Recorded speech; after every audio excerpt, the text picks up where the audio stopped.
Welcome to the Ball So Hard podcast. This is Fusar, aka Tommy, and this is my first podcast, man.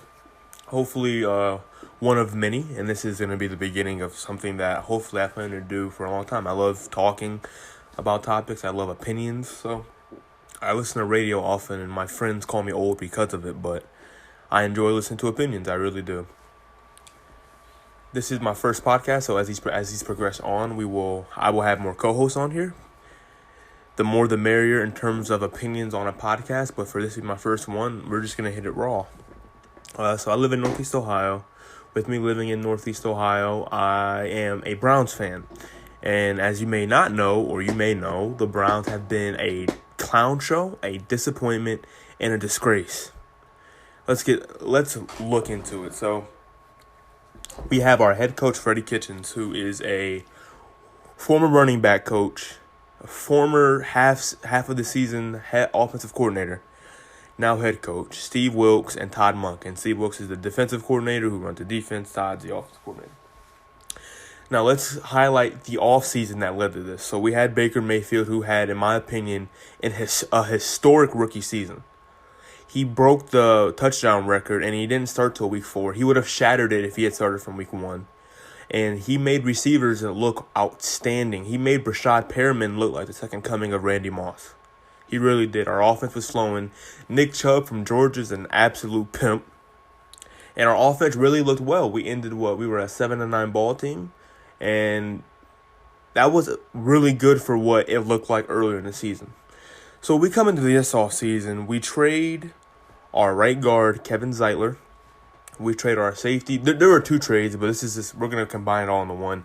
We traded Kevin Zeitler, our safety Jabril Peppers, and draft picks for Odell Beckham Jr., a Hall of Fame talent of a receiver, one of the best receivers on the planet, and Olivier Vernon. And that trade highlighted nothing more than Cleveland hype. Because now what was it? Baker Mayfield and this offense that looked sensational in the second half of the 2018 football season. Now you add Odell Beckham with the talent we already had. We then signed Kareem Hunt, who was out of the league because of he beat up on his girlfriend. We signed Kareem Hunt, Odell Beckham. We already had David Njoku, who's a really good tight end. Nick Chubb. We had already had all this talent, and our offense was already clicking. Right, so we have all this hype. Not to mention we had one of the best corners in the game in Denzel Ward. We had one of the best defensive linemen in the game in Myles Garrett. We had decent linebackers in Kirksey and Schobert. Demarius Randall is a really good safety in the NFL. So all those moves, and that was just a base. There were more moves, but that was just the basis. That generated so much hype for this team because it was like, wow, this team here got so much better when they looked outstanding at the end of the year.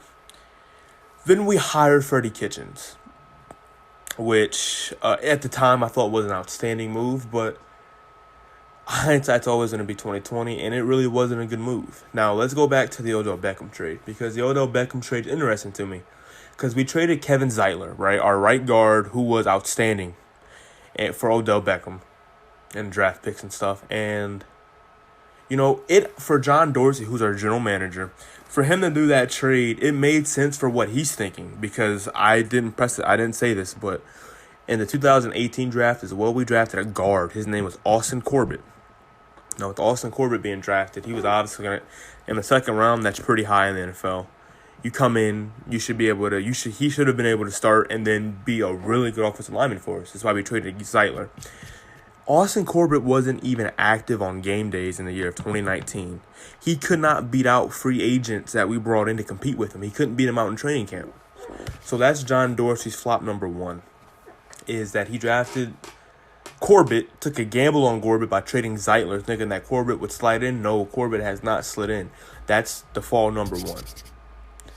So then we hire Coach Kitchens, and I really enjoy Coach Freddie Kitchens because I like his mindset, his mentality, his whole demeanor I like, but I think it's unfair to him, and I kind of feel bad for the guy because he's not ready to be a head coach. He is not ready at all. I mean, And clearly, I mean, that was clear as day when he was a running back coach, was an offensive coordinator for less than 10 games, and then was a head coach. That's a lot of jumps in the NFL to make. You can't just make that jump and be successful. Freddie Kitchens has been the reason why the Browns are 5-7. Remember, this team was supposed to be Super Bowl contending. I thought personally we were going to be a 10-win team and that we were going to win the division. I was wrong. Freddie Kitchens has coached aggressive, but see, that's the thing in life. There's a fine line between aggressive and stupid. When you're aggressive, that's fine, but that aggressiveness can be stupid and it can hurt you. The Browns have not found that fine line between both. They've led to stupid. We lost to Tennessee our opening game, and it was not even close. And you know what we did in that Tennessee game more than anything? We shot ourselves in the foot. So many penalties. The Browns team this year is going to go down. It's probably one of the more penalized, the most penalized Brown teams in probably Browns history, and maybe even one of the more penalized teams in the league. Why? Because Coach Kitchen is teaching, play aggressive, play aggressive, play aggressive. But little as you know, that's being stupid. You're not tinkering the line. You're just being stupid. Oh, man. And that's just the beginning.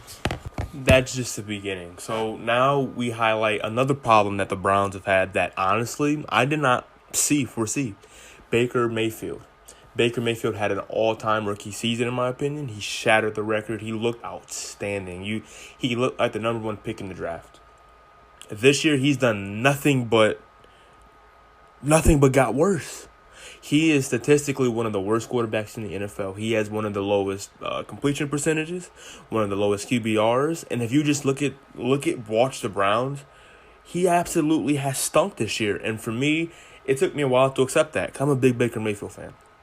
It took me a really long time to accept that. And Baker has been horrible. And when Baker's horrible, who else is horrible? Everybody else besides running backs. We didn't have a good O-line last year. We had a good O-line. Okay, I take that back. We had a good O-line last year. But Baker Mayfield made the O-line look better than they were because, he's getting the ball out quick. He's getting to receivers. He's finding Perriman, Njoku, all these cats. This year, he's not. He's missing passes. He's missing passes. And now, when Baker was drafted, one of the big things for Baker Mayfield was accuracy. He's accurate. He's always going to be accurate. That's his big thing, accuracy, strong arm. He has not been accurate in the slightest this year. He has not been. He has missed open receivers. He has overthrown balls. He has made horrible reads. It seems like he can't read the defense, and he's a one-trick pony.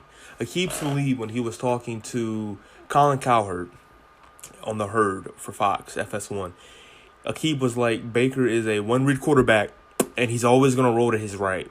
And as a Browns fan who's watched Baker from since he got in to now, I have, to my memory, have never seen him roll left. Never. He always rolls right. And if a team knows that about you, they figure out a tendency in the NFL, it's done for you. It's absolutely done for you. Baker has been nothing but upsetting this year. He's been horrible. And then that impacts everybody else because I look at Odell Beckham. And I really give him a pass for everything that's happened here because he's dealing with a situation that's unique to him that he's never been in. And he has not looked good. And I don't blame him for it. Baker can't get him the ball. Well, before Baker can't even give him the ball, Coach Kitchens, the offensive guru that we thought we had signed to be our head coach, was not targeting Odell Beckham until week 8. Odell Beckham barely got any targets. Barely got any targets. And Coach Kitchens would say, well, they're going to double team Odell. To me, that is obsolete because do you not see Michael Thomas, Julio Jones, DeAndre Hopkins? These dudes are still getting 10-plus targets, 10-plus catches a game. Not 10-plus, but you get it. They're getting a lot of catches. They're getting a lot of targets. They're being double-teamed. Odell makes the most money in the receiving core. Maybe even the offense. I'm not too sure on the offense in Cleveland Browns. How are you not throwing him the ball? I don't care. There should be plays where it's like, look, man, Odell, you just go run. Baker, toss it up. Odell, be great. But we haven't done that till week 8. As we look, we are a 5-7 ball team with games that we should have won. That's one of the things. Baker has been nothing but upsetting. play calling has been absolutely horrible. There was a game against I forget the team, but we were in the red zone. I think we were on like the 2-3 yard line. I think it was against the Bills. And we ran the ball 4 straight times because we went for it. We got nowhere. Luckily, there was a pass interference call, so we had to do it all over again. Did the same thing. Got absolutely locked up in the red zone. How do you have all this talent on offense, but we get locked up in the red zone? I don't get it, Freddie. How do you fail to incorporate Odell Beckham? One of the best receivers breathing on the planet Earth right now. How do you fail to get him incorporated? Ricky Seals-Jones and Damon Harris, I forget his name. Those are our 2 tight ends because Njoku got hurt. They have gotten more red zone targets than Odell Beckham. What is that? That is atrocious. Nick Chubb is one of the best backs in the league, and he has been one of the bright spots for Cleveland this year. Nick Chubb has been phenomenal. I have nothing to say. He's been the bright spot. Kareem Hunt came back week 8. He's been phenomenal as well. His effort, his blocking, he wants to prove that he can still play in the NFL, which we all knew, but he's been nothing short of phenomenal. But, what does that matter in the NFL when your coach is a numbskull? And I like Freddie. I honestly feel bad for Freddie.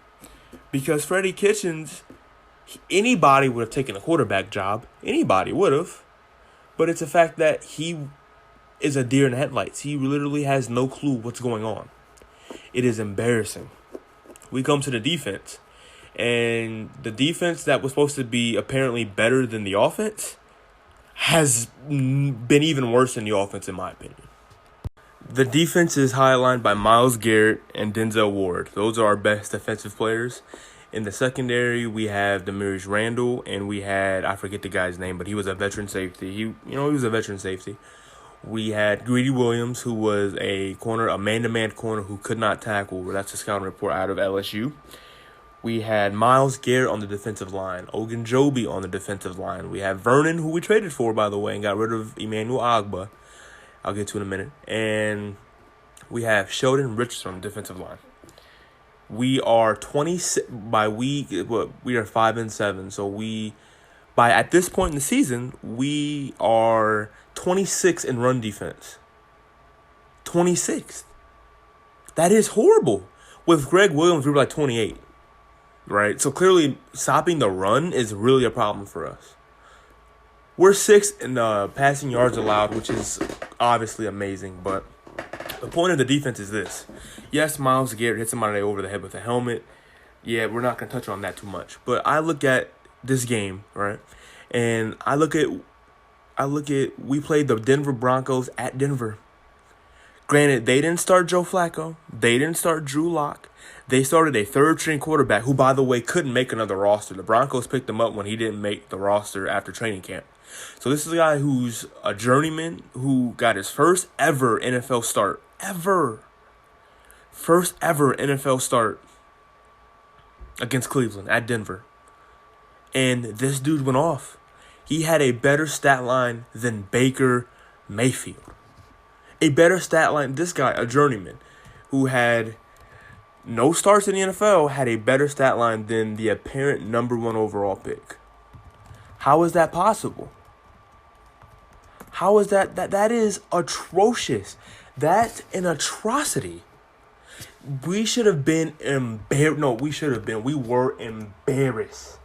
And I, as a Browns fan, am embarrassed because I was dumbfounded on how easy the life looked for this guy. He looked like he didn't struggle at all. His name was Brandon Allen. He played 12 of 20, 193 yards, 2 touchdowns, with Baker having 27 of 42, 273 yards, and 1 touchdown. Are you serious? Brandon Allen, a guy that I'm sure you probably didn't know his name because we didn't. I didn't know his name until we played him. Really got outplayed by that guy? We allowed Denver to put up 24 on us. 24 from a quarterback that has never played in the NFL before. That to me is that is atrocious. That is foul. That is sickening. We should have gone home with our tails between our legs. That is horrible. No winning team. This is a win now team, by the way. We're a win now. Not winning in the next 2 years. We're a win now. No win now team should do that. Where did that go to? Coaching. Steve Wilkes. Your scheme, horrible. Freddie Kitchens, what are you doing? Freddie Kitchens, what are you doing? Okay, so we lose to Denver. We're not out of the playoff picture, but it's not looking too good for us, right? So we're gonna skip ahead. We go play the Steelers at Pittsburgh on the 1st of December. We go against Duck Hodges, he's a third string quarterback who only put up 16 points versus the Bengals, who have bottom 2 worst defense in the league, right? He only put up 16 and shouldn't even have put up 16 if you had watched the game. We allowed Duck Hodges to come up and do that to Cleveland. Him and James Washington did that to Cleveland. Denzel Ward had good coverage. Denzel Ward, play the ball more. Quit trying to play Washington, because clearly the first time he's doing it today. We got outplayed by Devlin Hodges. That's it for a minute. Devlin Hodges. I'd never heard his name. He was undrafted, and he came to play. No winning team loses to a third-string quarterback. No winning team. I'm not recording, am I? I am recording. So, whatever. No winning team does that. None. We came out in the second half. Second half, it was a 10-10 game. What happens? Nick Chubb and Kareem Hunt, they get rushed combined 6 times. Are you fucking kidding me, Freddie Kitchens? I know you don't know what you're doing, but 6 times you give Nick Chubb, who might be one of our best players on offense, you only give him, and Kareem Hunt, who is a sensational 6 touches. Are you serious? That is an atrocity. That's an embarrassment. And before that, too, our coach wore a Pittsburgh started it shirt, which I didn't care too much about. Right, referring to the Myles Garrett hitting other quarterback in the head. He wore a Pittsburgh started it shirt. And for me, that, when I first heard about it, I was like, whatever, it's a t-shirt. Looking back at it, Coach Kitchens, what is that? Coach Kitchens, you're a leader of men. Wearing that around your house is fine. Wearing that where the media can get to it, that is not fine. You will never see Sean Payton, John Harbaugh, Bill Belichick. You will never see them wearing a t-shirt that is, doing that to the op. You're not seeing Sean Payton wear a t-shirt, we should have been Super Bowl champs the past few years. We've been screwed out of both games. You don't see him doing that. You will never see Bill Belichick out here saying Philly sucks because they beat Philly in the Super Bowl. We're professionals. We're not amateurs, Freddie. You don't do that. And then even the Pittsburgh players were like, that hype us up. That's bulletin board material. So now this team has the extra want to beat your ass, Freddie. What are you doing? That is not you do that in Pee Wee maybe, in high school maybe. But when you're coaching grown men and the team reflects the coach in any sport, the team is going to reflect the coach, the manager. You don't do that. And you know what's funny, Freddie? That's what highlights the season for us, Freddie. It's not your fault. You shouldn't have been hired, in my opinion. Hindsight's 2020, you should not have been hired. You were not ready. You are inept. Your play calling is atrocious. I don't think you're a leader of men. I really don't. I don't think you're a leader of men. You got players that are skipping practice because it's too cold outside when you're coming from Green Bay, out of all places, saying it's too cold outside. Okay. The Browns are a shit show. Myles Garrett out for the season. Olivier Vernon, the guy that we traded for, he has not looked impressive. Emmanuel Ogbah and Olivier Vernon are damn near the same, but we lost Zeitler. Horrible. And honestly, we have to fire Freddie Kitchens. I think we got to bring in, with this team, because we are the second, we're one of the youngest teams in the NFL. But you know what can make that young team something? A winning coach, a leader. I see Browns fans on Twitter. They want to bring in all these other coaches. They want to bring in Lincoln Riley. They want to bring in Stephen Stefanski. They want to bring in the coordinator for the Patriots. Forget his name. They want to bring in all these guys, and I'm like, what is wrong with y'all? For a team that our window is this year, next year, and then 2 years from now. Because then that's when contracts, we're gonna have to pay Baker, Nick Chubb. We're gonna have to pay, Myles Garrett, Denzel Ward. We're gonna have to pay these guys. So all this payroll, we're not gonna be able to go get free agents. All this payroll is gonna be dimmed down. So our time to win is now. It was last year. No, it's now, next year, and potentially even 3 years from now. I got my numbers mixed up. I think you bring in Mike McCarthy. You have to bring in a coach that's experienced, a coach that has won, a coach that has a championship pedigree, and a coach that can lead men. I don't care. All of his negatives that he's going to come with aren't going to outweigh the positives that can come with it. He's going to lead this team, or I hope. He's going to make this 5-7 team, because there's too much. We look at the Browns record. We're 5-7. That is horrible. We should not be 5-7. We should be a 7-win ball team. We should not have lost to Seattle. We should not have lost to Denver. Shouldn't have. We should not have lost to Denver or Seattle. Shouldn't have. Not at all, in the slightest. But we did. Why? Coaching. The team reflects coaching. We have players that don't know the right equipment. We have there were so many headlines for a visor. I don't care about the watch. The visor, cleats. We have Baker Mayfield popping off in media. We have what annoys me the most too, Baker Mayfield's wife coming for Browns fans on Twitter. And it's like, Emily, honey, I get it. You sleep with Baker Mayfield. That's your guy. Why are you trying to question media and Browns fans? You're not a Browns fan, Emily. You're a Baker Mayfield fan, which you should be. That's your husband. But don't come on Twitter checking Browns fans because your husband's not playing too well. That's horrible. Emily needs to stay in her place. Baker needs to play better. And we need Mike McCarthy in here. There's no way we have Odell Beckham, Jarvis Landry, Hollywood Higgins, David Njoku, Ricky Seals-Jones, even though Njoku's been hurt, Ricky Seals-Jones, Damon Harris, Denzel Ward, Greedy, Myles Garrett, Schobert, who's been balling. All these cats for what? To be 5-7 when we should at least have 7 wins. We should be a playoff team. We have playoff talent, but that's the thing in the NFL. Talent doesn't mean much when you're going against another talented team. It's all about coaching. It's all about coaching. My biggest frustration with the Browns, out of everything I've mentioned, we have shown to actually be a really good football team. It comes out of us in spurts. So week 4, was it? We played the Baltimore Ravens. Week 4, played the Baltimore Ravens. In Baltimore, mind you. In Baltimore. Now, it's a different team now, December 3rd, when this is being recorded, than what it was on 9/29. Different team. They've added more people. They got better. But we went to Baltimore, and we beat the Ravens 40-25. Baker Mayfield was slinging the ball. Nick Chubb was running like he's a man running from slave catchers. Our defense was actually balling. We have these spurts. Watching the Rams game, we should have won the Rams game. We lost 2013, but that's a game that we should have won.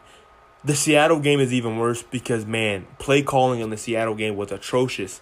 And we go from games like the Ravens game, where we won 40-25, to the Niners game, where we go out to San Francisco, we get smoked 31-3. Are you serious? Why in a matter of a week, the Browns look like 2 different teams? Huh? What is that? Coaching. Penalties, not even like,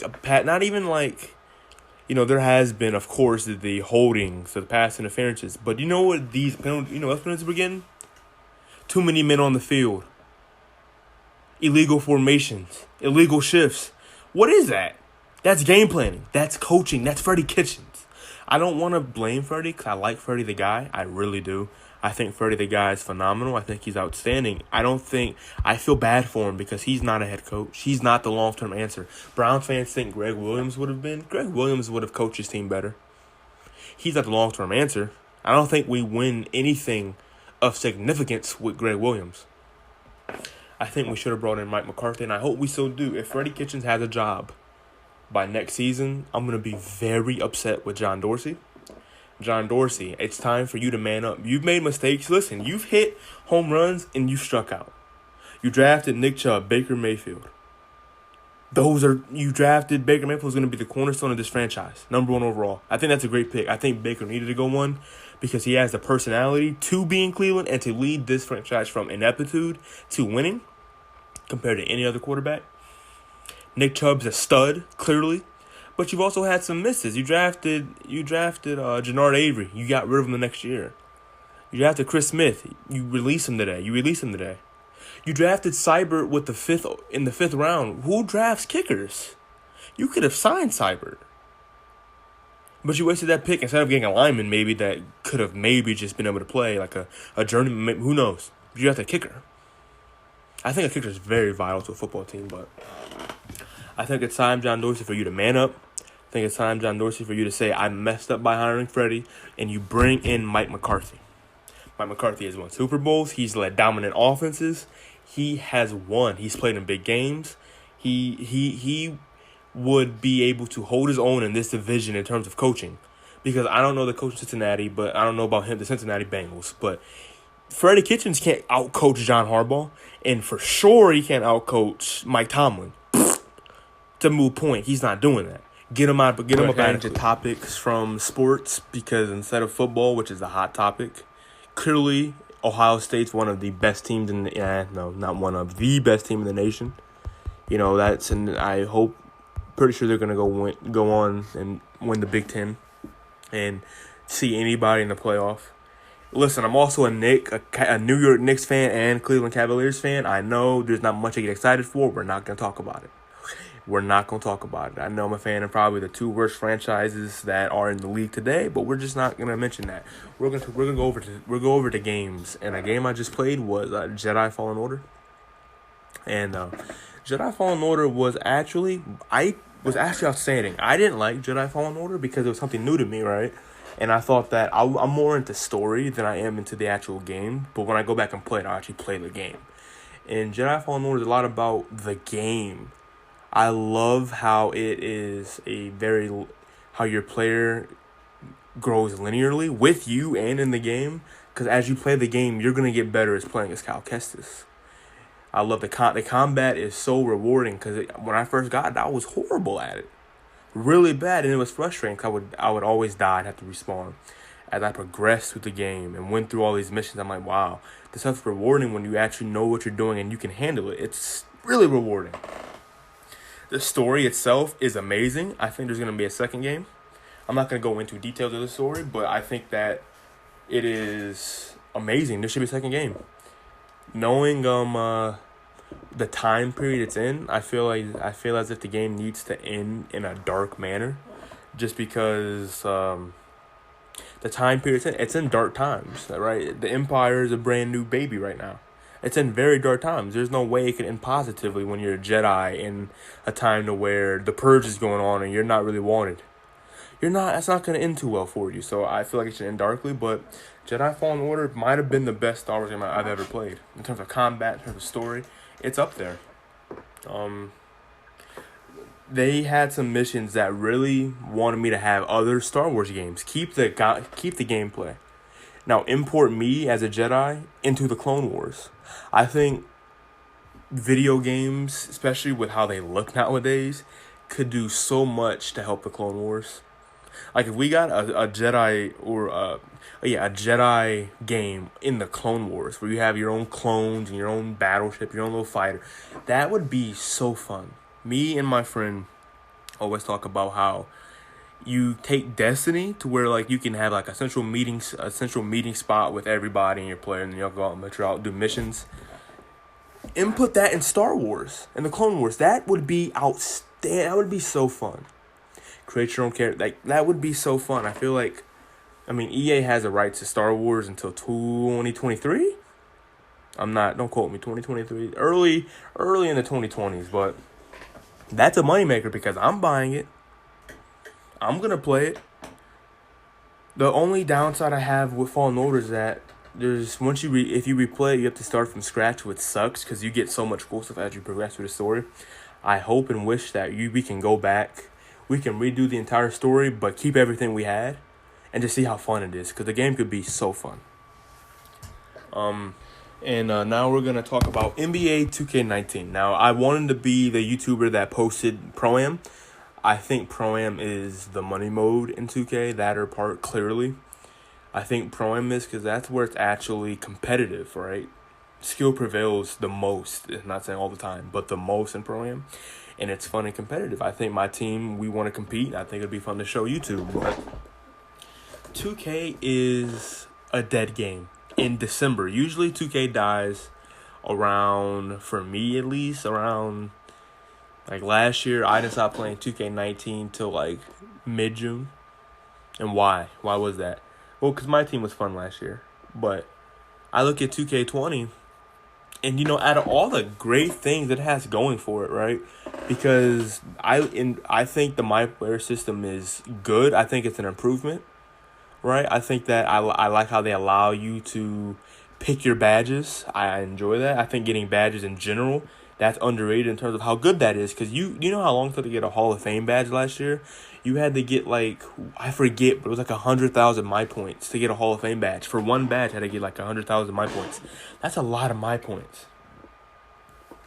I think that is sensational.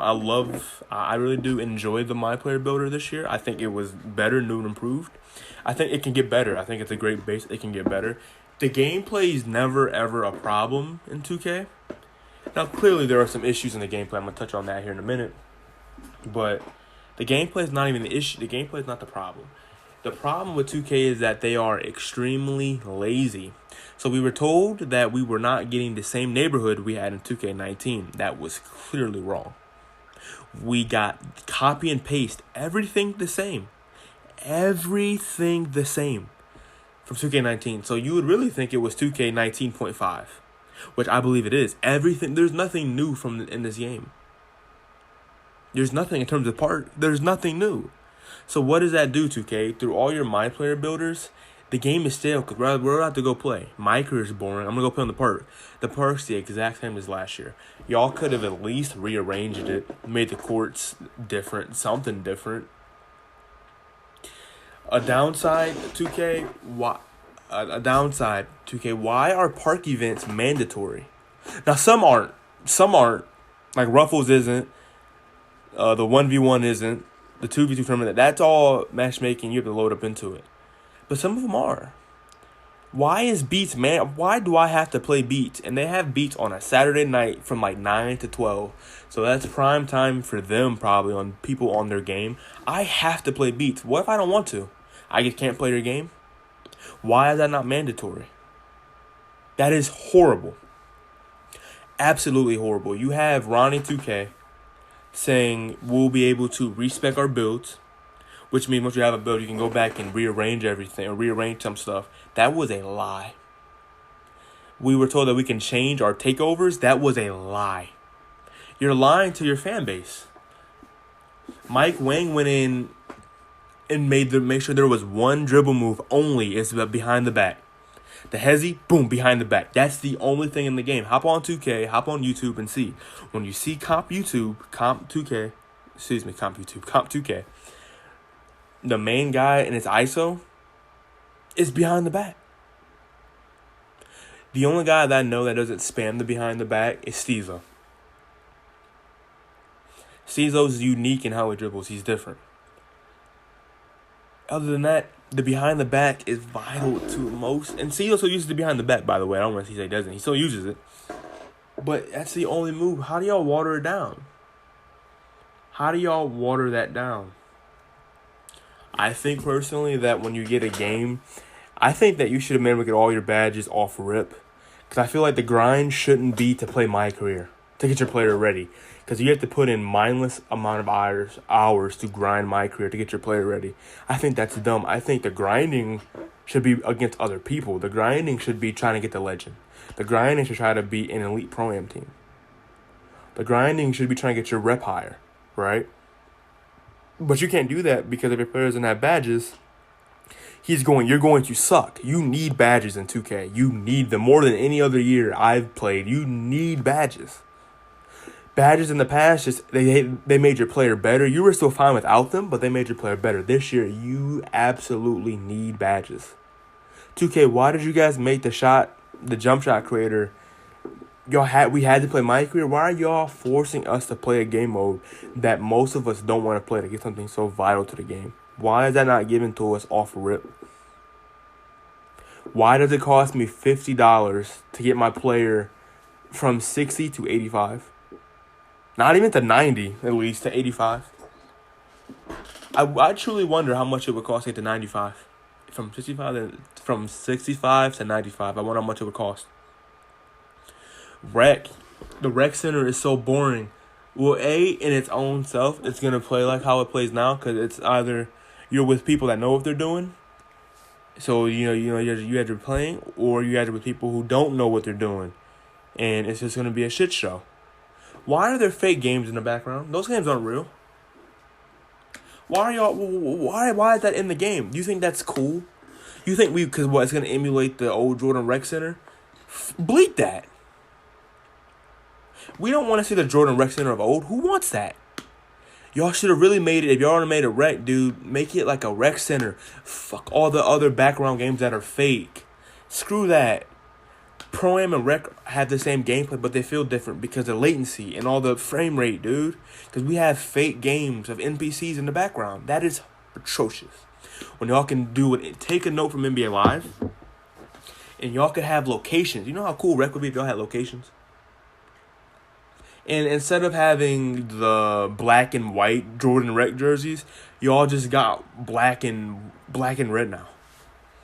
Like, what an improvement. What would have been cool is if y'all had shirts and skins, right? Or at least different, like, I don't know, blue and red, purple and yellow jerseys. You know how cool that would have been, 2K?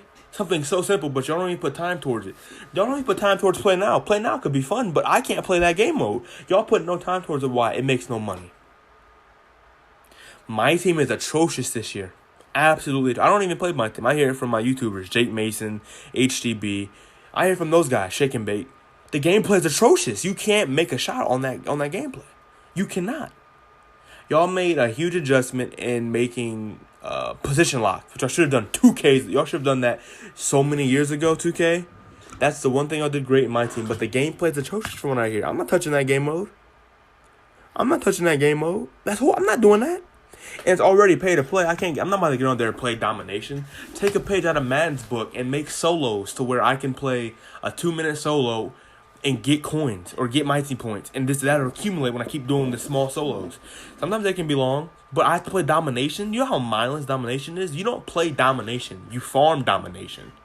You don't just play, I'm having fun playing domination. How many people have you heard ever say that? It's already pay to win. I'm not doing that. I'm not. And, I'm not even mad at 2K for being lazy with their fan base and with their game. I'm not mad at 2K for Why are you not mad at them? being lazy, being horrible, having not only one in a different game, having 2 #FixNBA tweets. There was one with WWE, #FixWWE2K. That was trending. 2 that went trending in the US. That is horrible. Why is that, though? Think why. What makes America great? Well, in my opinion, this is one thing that makes America great, or anybody great. Competition. To McDonald's, you have Burger King. Right? To Popeyes, you have Church's Chicken. To Nike, you have Adidas. To Ford, you have Chevy. To Android, you have Apple. To PS4, you have Xbox One. So what is that? Those are companies that produce the exact same thing but differently. They want to push each other because they want your sale.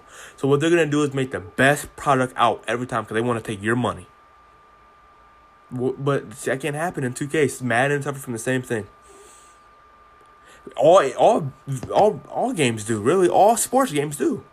NBA 2K, right? If you're a basketball fan, you're gonna buy the game. What's your alternative? NBA Live, you're not buying that game. EA's fucked that game so many. You're not buying that game. So what, you're going to go buy NBA? So what, it's NBA 2K or you're not playing a basketball game.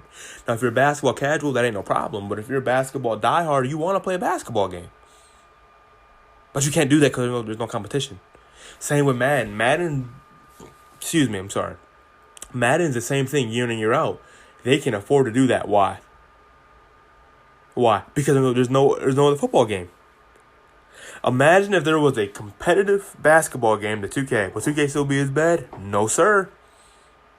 Because as soon as all it would take too is the game to be good, and all it would take is for YouTubers, any YouTuber you think of that's huge, to make a video on it. If Chris Smoove came out posting another basketball game, you know how many people are buying that game? Cash. You know, if they go out there playing another basketball game, if all the 2K YouTubers flock over to the game, where's all their money going with the YouTubers? Because they promote the game. But there's no other game. And then when 2K is like, dang, all these people left, what are we gonna do now? Make a better game. How do you think NBA? How do you think NBA took off in general? By competing with NBA Live, I remember vividly. I was a little kid. It was NBA Live 10 and NBA 2K10. My cousin had Live. I had 2K. We'd play both, right? It'd be like, I don't play 2K. I'll play Live next. But in reality, those were the two competitive basketball games. You could play one or the other. Now let's simulate it here, right? Competitive. 2K11. That might have been the greatest 2K of all time, from what people say. That might have been one of the greatest 2Ks of all time. Why? Because they wanted to kill NBA Live and didn't make a game that year. They wanted to kill them. What did they produce? The best 2K ever. But NBA Live, because they had competition. That's all it is. And that's how it is with anybody. If there wasn't a Chevy, do you really think Ford would still care about y'all? Because y'all have to buy Ford cars now. I know there are more car brands, but I'm just saying in general. If there was no, granted, I think iPhones are so better than Androids, but truly, if there wasn't no Android, or wasn't no iPhone, Androids could get lazy. Because they know, they buy our phone anyway. It's competition, even in life. When you're playing a sport and you're playing at the varsity level and you're competing with somebody else to get that starting spot on the football team, whatever sport you play, what is that person pushing you to do? Be better, because you want to be better than them. So what are you gonna do yourself? Be better. 2K lacks competition. NBA Live stinks. I don't think they're ever gonna compete with 2K. But 2K is going to continue to be horrible, be lazy, to clown on Twitter, to clown with the promotion saying, we'll be able to respect. That is not the new part. They'll be able to get away with that. Why? Because they can. What are we going to do about it? Not buy their game? Some people are always going to buy 2K. Always going to buy 2K because they're basketball fans. They're always going to buy 2K. But there's no competition to 2K, which is why they are going to continue to money grab, to be lazy, to just be horrible. And it's sad because this game is dead. Park, I can't play Park. Park's a fun mode, can't play it. It's boring. It is boring. You see this, there's no variety in the gameplay. You see the same stuff. The dribble behind the back, a shooting center, and a lot. That's all you see. There's no variety in it. I look at Pro-Am. Pro-Am is virtually the same mode, which I see why it has to be. I'm not complaining about Pro-Am. Why can't NBA 2K, instead of promoting my team, why don't y'all promote tournaments that happen in 2K? Ticino came from New Zealand to New York and was wagering people with US dollars. Wagering YouTubers. Why can't 2K put them on the spotlight? Be like, hey, go tune in the Ticino stream on YouTube at this link and support them. Why can't you put on your community? Other communities do that. You can't spotlight stuff like that, 2K. 2K's horrible. And honestly, it's the promoters, right? So the YouTubers, but what are they going to do about it? At the end of the day, it's a bigger picture. It's because they have no competition. And until they do get competition to where their sales can go somewhere else, 2K will always be bad. Same with Madden. Madden is never going to improve drastically unless somebody gets another football game. But that's not happening because they have the NFL license. No, they bought it out. Nobody else can get it. So it's the sports gaming world is always going to be a shit show. That's why I love playing games like Red Dead, because Red Dead was one of the better games I've ever played in my life, gameplay-wise and story-wise. I'll go into that into another podcast. So this has been the Fusar. This has been the Ball So Hard podcast. I am Fusar. Follow me on Twitter. follow me on Instagram and holla at your boy.